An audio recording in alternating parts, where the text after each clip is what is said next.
నాడు విద్యుత్తు కటకట అంట, ఈరోజు తిరుగు లేకుండా చేశారంట. విద్యుత్ ఛార్జీలు ఎందుకు పెంచారని చెప్పి నిరసన వ్యక్తం చేసిన వాళ్ళని ఏదైతే తుపాకులు పెట్టి కాల్చి చంపావు బషీర్బాగ్లో, మర్చిపోయావు చంద్రబాబు నాయుడు గారు.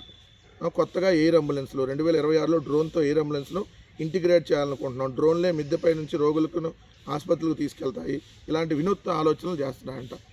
ఈయన ముందు ఉన్నటువంటి విలేజ్ హెల్త్ క్లినిక్ని సరిగ్గా చూడు, తర్వాత డ్రోన్తో ఎగరేస్తాము, క్వాంటమ్ వ్యాలీలు. అమెరికా కంటే అమరావతి గొప్పదంట. ఇచ్చే స్టేట్మెంట్ చూడండి. అమెరికా కంటే అమరావతి చాలా గొప్పదని చెప్పి స్టేట్మెంట్ ఇస్తున్నాడు. అమెరికా కంటే బెటర్ సిటీగా అమరావతిని తయారు చేస్తాం. మీకు ఏది కావాలన్నా ఎక్కడికి పోవాల్సిన పని లేదు. ఇంకెవడు మీరు అమెరికా కానీ ఎవరికి వెళ్ళాల్సిన పని లేదు. అందరూ అమరావతి వచ్చేస్తే సరిపోయింది. చంద్రబాబు నాయుడు గారు చెప్తున్నారు ఏంటండి, అమెరికా కంటే గొప్పగా అమరావతిని చేసేస్తాడంట. పిచ్చి తారాస్థాయికి వెళ్ళింది.